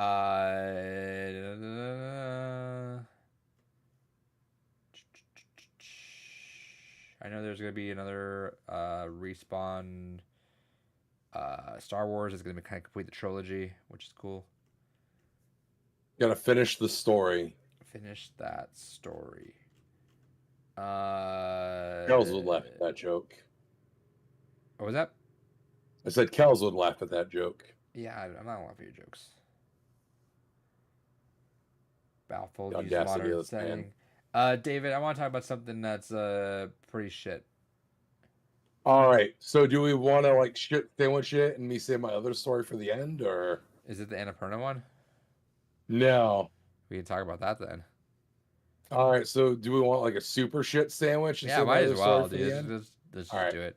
So I'll say my last story for the end then. Let's dive into the shit. Which one is yours? I mean, Atlas being Atlas. Oh, is it being silly billies? Oh, is it not that Microsoft laid off 650 people? No, because Microsoft is always laying people off, so that's not news. I mean, that's also super shit, though. It's super shitty, but like that's not news. Like I said, as horrible as that is to say, it's fucking Microsoft. Yeah. They literally. Granted, maybe it's just because the industry I used to work in. Microsoft is a meat grinder of employees. That's nothing new. Right. They did. I guess they had Microsoft's or Xbox social media accounts go dark that day because they didn't want to have that repeat of the people got laid off and then all of a sudden Xbox posts, here's our new controller, our Fire Valor controller, feel the burn. Yeah.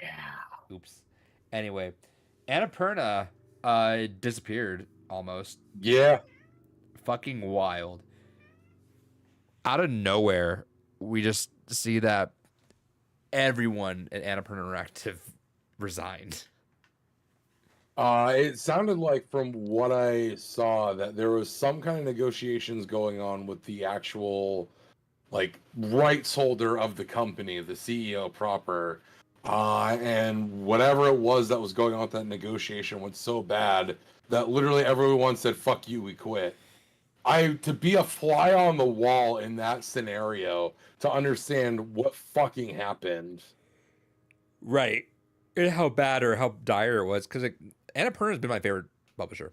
They've been bangers. Like, and truly outside of Devolver Digital, they've been one of the true indie darlings of publishers. Yeah. I love Devolver, but Annapurna is just, I mean, Edith Finch. Yep. I mean, we have both of the collections. Best fucking games ever. Which shout those collections may be worth a lot now. Yeah, I mean, they're definitely never being made again at this point. Right. Although technically Annapurna, the CEO still retains rights to everything. Annapurna still exists. They did replace people, and they're still keeping these contracts in. Yeah. But we don't know really the extent of everything. It is pretty dire if everyone left, though, and that's kind of unfortunate. This also does not affect Remedy with that whole... I don't know if you saw, David, but Remedy... Yeah. But that's Annapurna Pictures. It yeah. partnered with, not Interactive, which Pictures is fine. But yeah, no, I'm shocked. But yeah, the Annapurna is like is my favorite publisher. I always get excited to see what they do. I can list off like, I mean, shit, just go through the collections, right? Neon White, Kentucky Route Zero, Edith Finch, all that stuff are just absolute bangers. I think they really have a good eye for stuff. Even the stuff that like may not quite hit, it's always interesting, right? Like people didn't like 12 minutes too much, but I'm in that group. But cool idea. Yeah, I'll take an original idea like that. That's fine. Honestly, also I'll say Donut County, one that doesn't get enough love personally. I adored that game. Yeah, I've actually liked that game too. I never quite understood. I mean, maybe it's a little bit too I wouldn't even say juvenile. Just like maybe it's a little bit too like cartoony humor. Cutesy almost, yeah. And not like juvenile, but like cartoon-esque humor. But I don't know. I thought it was cute and fun. But yeah, no, it's unfortunate. I hope everyone that was working there bounces back, and what a bummer. What a massive bummer. And maybe it sounds selfish to me, but I do hope it bounces back, or Interactive bounces back, or at least sticks the course of doing what it's supposed to be doing, which is just finding cool ass games to do that. Because it's like my A24, where it's like if I ever made a game, I would love to make one for Annapurna. But I mean, maybe not now, but yeah, hey, maybe one day if they play their cards right, Yeah. I guess I'll just have to depend on Devolver. But Devolver doesn't really make the games I would want, or they don't make the games that I would probably make if I were to make a game. Like, that's fair. Like if I was to make a game, it would be for like Annapurna. Like it makes sense for that. But there's a certain aesthetic and style that they're kind of synonymous with. Right.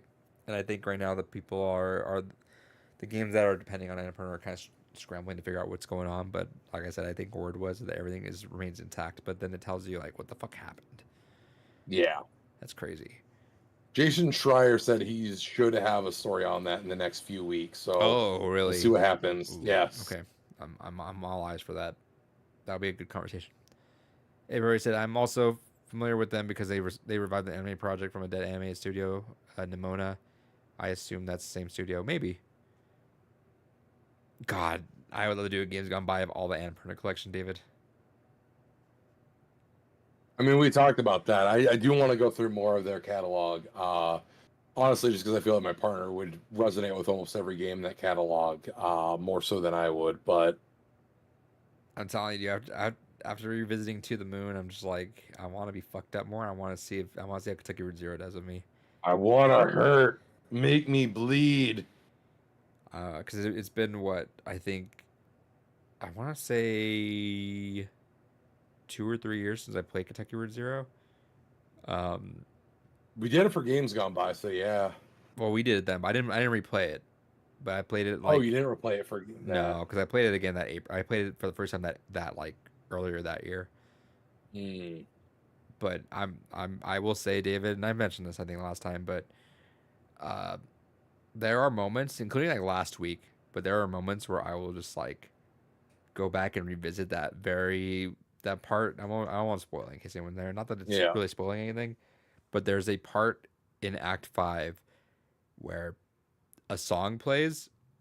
It's got like it's like you go through this whole dialogue, and then it gives like a black title, and then it gives a song. That part is like it's literally the closest that I've ever. I mean, if you want to see someone's first time reaction to it, my partner will be going through it for Extra Life this year. So, but they won't get through the whole game though, right? Like it's like the whole. No, they're gonna play through the whole game. Because I do the way I did it last year, and the way I'm gonna keep doing it is I get paid work days for charity events. Okay. So I do Friday through Monday. And I do 12-hour days each day. What's their game plan with this? Like how are they planning on tackling? Because I'll be real, like it's just gonna be played straight through, including the intermissions. Correct? Yep. Do they know about that though? That it's all episodic. They know that it's episodic. They don't know anything about the story because when they saw me starting to play it, that's the one game that they were like, "No, I'm gonna not," because I know this is gonna resonate. I'm split, David. I would almost recommend play an act intermission. It being chunked out. Play an act intermission. Let it sizzle. Decompress a little bit. Play an act. Sizzle, decompress. That is not a barge your way through game like that. I think I feel like I vaguely even told you guys that. I was like, hey, I know that. Yeah, you did tell us that. I was so like, especially like split it up over a week. Especially like me and Gore, who tended to like procrastinate a little bit and like kind of barge our games. I specifically told that, especially for him. I was like, hey, this is not a game you barge through. Like, please play an act. Even for a day, even half a day, let it sizzle for a bit. But I would definitely let it sizzle because remember, the over the course. I'm curious. Let me go look up because the game development for Kentucky Route Zero took so long. Yeah, I think you said it was like almost 3-4 years, something like that, for each chapter to fully come out. No. So, Act 1, January 7th, 2013. Act 2, May 31st, 2013. So, about 5 months. Act 3, May 6th, 2014. So almost a full year. Act 4, July 19th, 2016. So over 2 years. Act 5, January 28th, 2020. So 4 years for Act 4 to Act 5. And you're talking January 7th, 2013 for Act 1, Act 5, January 28th, 2020 for that. So it was over the course of 7 years. And I think that plays a big part in it. I do think that the reception of it, while it was positive, I feel like people had a higher hope. With that kind of story, you're not going to get this big, grandiose Act 5. Like, I think everything played out exactly the way it would have. But I understand why people might have been disappointed with it because of just like a literal 4-year wait or 7-year wait in between everything, you know? But I do think that the fact that they had to wait so long, I think it just let it digest and let it sizzle a little bit, because there are a lot. It's like a lot of heart and soul went into each chapter that I feel like you really need to digest. Now, Act 1 to Act 2, because they're so close, you're talking 5 months apart. You know, they were made kind of in the same vein, right? But you're talking like once you go from Acts 3, 4, and 5, you see the development change, like, right? Like, you see like, oh, there's like years that have been put into like how the writing has been, how things have played out, where we're going. You see that, oh, it's been 3 years or 4 years, you know? And I think that's important to have in context. So throw it by them if they're open to it. I think the better play would be if you want to do Act 1 and Act 2, go for it. But after that, 2, 3, 3, 4, 4, 5, let them digest, let them sizzle a little bit, because it's heavy. Like, depending on if they're taking away what I took away from it, it's heavy. And yeah, like I will still, like, there's a part of that Act 5 where it's that song that plays, and man, just I've never been so close to just like crying in general in a video game. Never cried in a video game. I get like almost misty eyed. Never quite there yet, but I was like almost like I could feel like another inch and it would have thrown me into fucking tears. Like that was such a gorgeous way to wrap that up. So I'm excited. I want to play that game again. I would fucking love to play a game again. If I ever taught a course where I was able to like really get a handful of students to like buy in and like, all right, whatever route you're gonna take us on, whatever road you're gonna take it on, and go for it. Because yeah, that's the hardest part about teaching is getting the buy-in on students. Like, you know, I'm so good at that shit, but like sometimes just these guys are just so checked out, they don't want to do things. I'm like, all right, y'all, like it gets exhausting having to do this, but sometimes I want to be like, just fucking trust me, and like, if you opened up your mind a little bit, you would see a pretty cool situation here. And Katakuri Zero is like pinnacle of like, let me take you on a ride, like Marvel vs. Capcom. I think that'd be fun though. I think it'd be cool for us to do Annapurna and then just like rank that shit. We have both collections. Yeah. You have the PS4 one, right? No. Oh no, I don't have both ones. No. I just have the Switch one. No, I just have the Switch one. Oh, David, you would have loved the PS4 because one. because here's the thing: is I was debating getting it, but it was like $300 at one point when I was looking into getting it, and so I was like, oh well, maybe. And then the Switch one came out for $200, so I was like, fuck it, I'll get it. I'll get that one then. They're different games. Or at least the Switch one has the same games but more. No. Yes. No. Hold on. I'm trying to do this with my headphones still attached because I was too lazy to take those off. Okay. No. They have more games. They have a lot of the repeats, but not all of them are the same. Oh.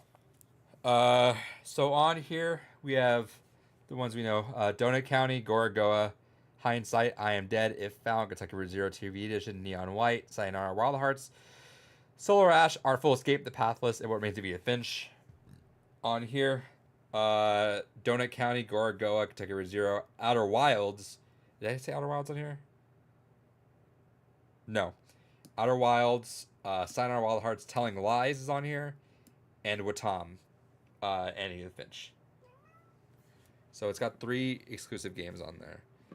Gotcha. I thought there was more on the Switch one for some reason. There are more games on Switch, but they're not all the same. They're gotcha. Because Watam, Telling Lies, and I think Outer Wilds is on Switch now, but it wasn't originally. That makes sense. And the cool thing about these, like, they all have their own special unique covers. So, like, Edith Finch. Yeah, I think that's where you got confused thinking I had it, is because I have just individually Kentucky Route Zero. These are all. No, I don't have What Remains of Edith Finch, because Edith Finch alone was 200. Right. And I wasn't paying that for one game. I wish I would have got that, though. Unironically, I wish I grabbed that when it came out. Let me show all these games. Yeah, when it came out, 100%, easily. Because that was, truth be told, the main reason I got the Annapurna collection to begin with, was just for that. Telling Lies, which I need to play still eventually. Sayonara Wild Hearts, which I'm excited for you to watch, be played. Yeah, because that's another one the partner is going to go through this Extra Life. Right. Outer Wilds. Kentucky Route Zero. Gorogoa, and then I think you would like the cover for Donut County. Hell yeah. Just Donut. But man, shout outs to, like, the presentation behind the Annapurna collections. Like, they put a lot of love into those. Like, this shit looks just fucking nice. This collection, ooh. We got spoiled by this company, David. We didn't know how good we had it. Right. David, hit me with another story. All right. So Atlas was being Atlas as always. And they had a fun leak. Did you hear about this leak, Adrian? Not. All right. So Atlas was going ahead. They were being sneaky boys. They were trying to update a new game that they're going to have coming out soon on Steam. And they accidentally overwrote the achievement files for an existing game. Oh. You legitimately didn't hear about this? No. Oh. So, one of my favorite Shin Megami against Tensei games of all time. Oh, I did hear about this. Yeah. They accidentally overwrote the Nocturne HD remake files for the achievement system, with the achievements for Raido Kuzunoa versus the Solus Army achievements. So, shout outs. Kino is coming. Yeah, now you're missing. We will at least be getting one. You're missing one more? We're missing the sequel to that one. And then we're also missing the Digital Saga duology. Yeah, so you're almost there, David. It's so close. I'm so fucking excited. Devil Summoner is so fucking good. Like, truly, it's like Phoenix Wright mixed with fucking Pokemon mixed with like an action RPG. It's just so distinct, so different. There really isn't anything like it. And while it can be a little jank at times because there's so many different systems going on at the same time, it's just so fun and different, and it's so fucking good. I need to just not enough hours and days, David, but I wish I could just I need to like, I'd say is not jokingly, but I need to retrain my brain to just get used to video games again, because I really want to knock out some big games next year. And I think the streaming thing would help too. I think just knocking out like a solid 3-4 hours of a game per stream, you know? No, I get that, because I've kind of veered away from puzzle games a little bit. I like puzzle games. They're just not like my go-to anymore. If it's not something that I can kind of like grind like an RPG, or something that is like a thoroughly heavy story-related thing, I tend to kind of skip it a little bit. But there's one puzzle game that is insanely story-heavy, and also insanely like fucking deep lore heavy with the absurd amount of ARG-like elements. No. Have you heard of Void Stranger?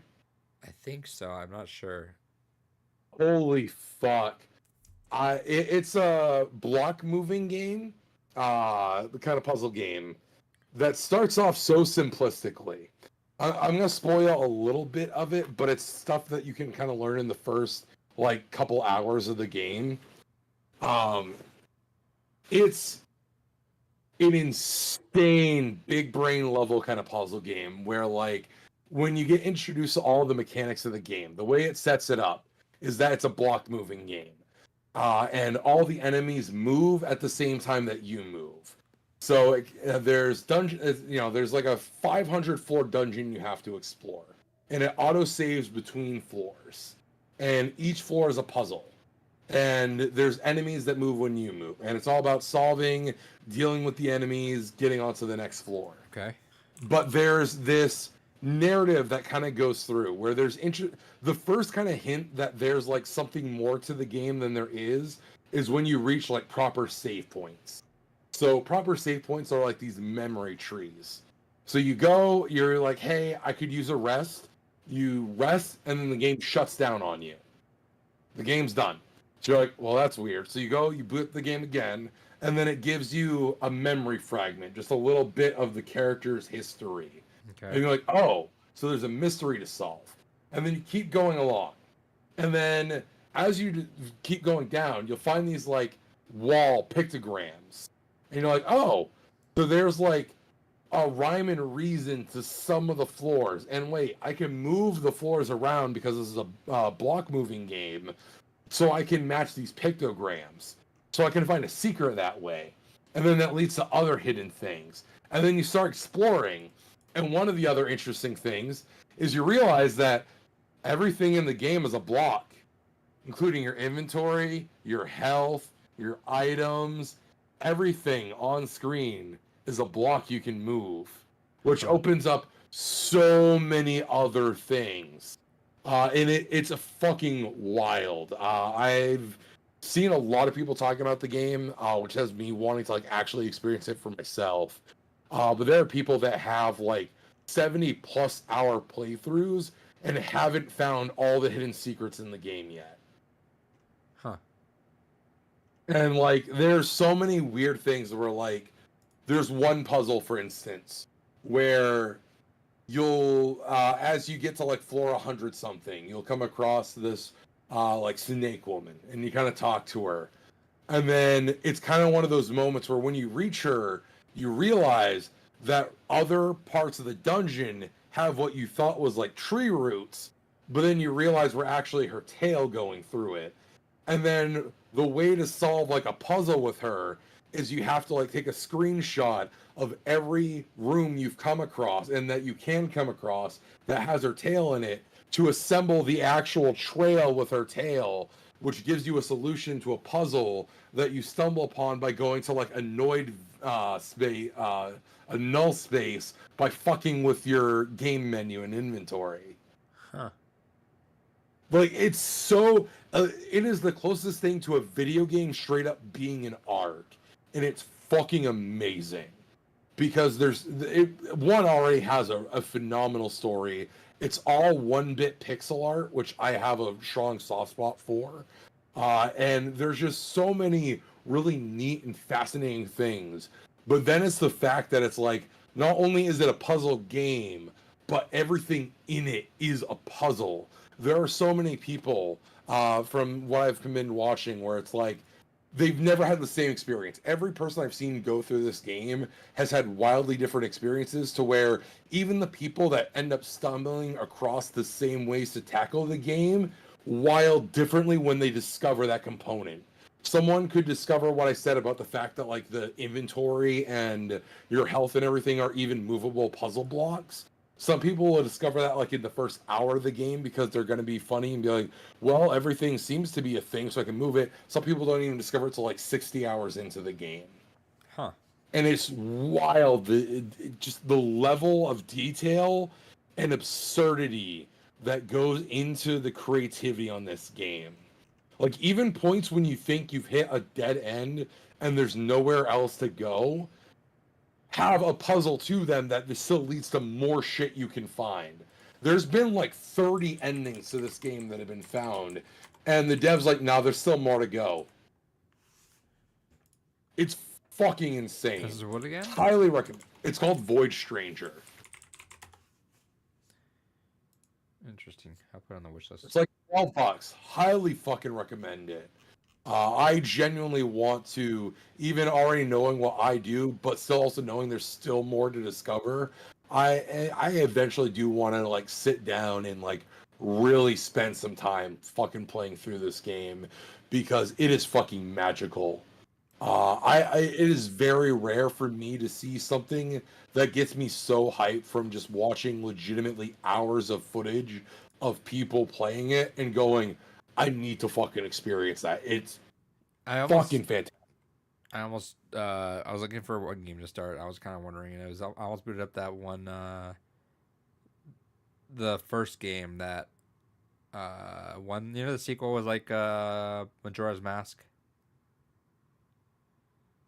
You mean Legend of Zelda? No, it was Hunger or Fear or... Oh, Fear and Hunger. Yeah. Yeah, the one that's kind of inspired. Or it was Hunger or Fear or something. Yeah. I almost started the Fear first and one Hunger. in there. That's heavily inspired. Oh, that's one I still need to. That I might. Hey, really quick, I had no fucking idea that the PS4 and Xbox One version of Jedi Survivor came out today. Wait, really? Yeah. That's weird. Yeah, because I saw someone post about it. I thought they were just talking, just showing randomly. But I guess the PS4 like physical copy of Jedi Survivor came out today. Which I guess is cool because I guess like the whole game's on disc and doesn't require an update like the current gen versions do. So cool. Everybody that asked if it's on consoles, I imagine not. Oh, what game? You're a Void Stranger.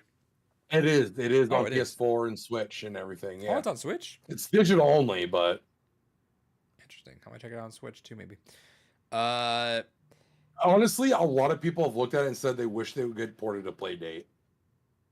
Do it, David. Yeah. Okay. Everybody said a while back, Sayonara Wild Hearts looked interesting. Is it a rhythm game? Because that's the vibe I got off of it. Yeah, it's a rhythm game, but like think of it as playing a pop album with some game mechanics. You're playing through an entire pop album.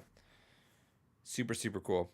One of my best friends loves Carly Rae Jepsen and just says it feels like a Carly Rae Jepsen album. Yeah, that's why I'm saying you wouldn't like it, David, like you playing it, but I think you'd enjoy watching someone play it though. That means my partner's probably not going to like it either, if that's the comparison. I don't know. I love it. It's just fun visuals. The songs are just bangers, I think, honestly. And I think it's got a really nice story to it. When I say it, I'm not saying overthink it. Just going for a fun ride, come back out of it, and you're like, all right, that was a good time. Also, what Annapurna game would you recommend to someone who's new to the studio's work? So it's a publisher. But what game would I recommend to someone that's starting?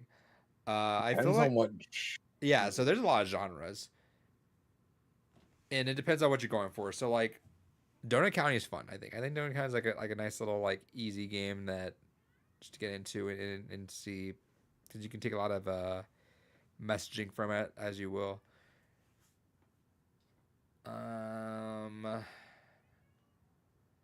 It's hard. It just depends. There's like so many different genres you can go for. Like you got your fast-paced arcadey with Neon White.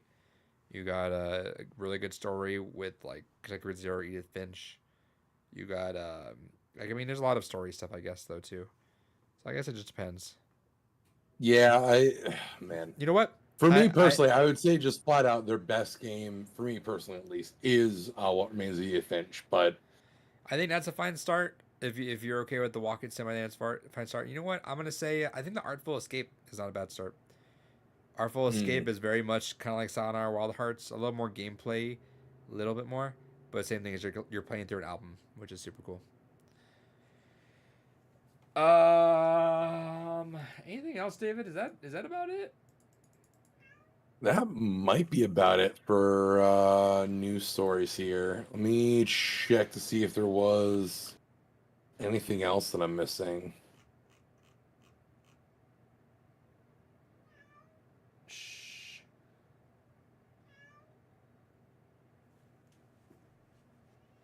My updated shit.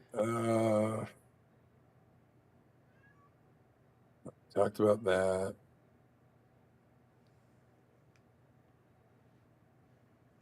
Yeah, no, I don't see any other big news stories that we missed here.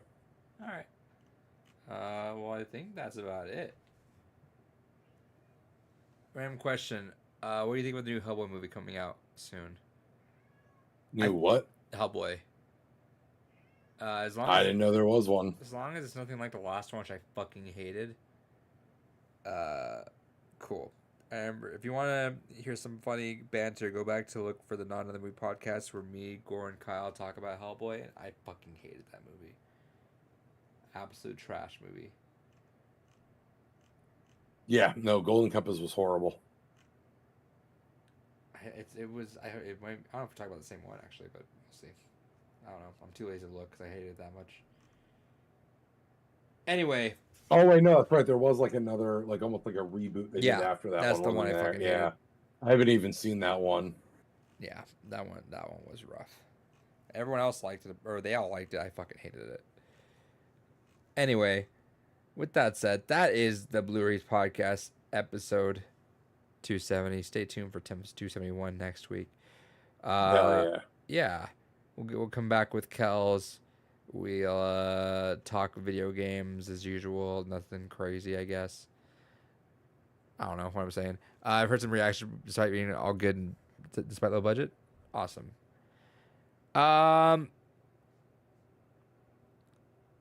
Rebooting at 300. Let's go. Let's do it. All right. She's hungry because she's complaining because she wants to eat. All right, y'all. Everyone have a good night. Everybody in chat, appreciate you. Everyone else watching, much appreciate. Everyone have a good night. So.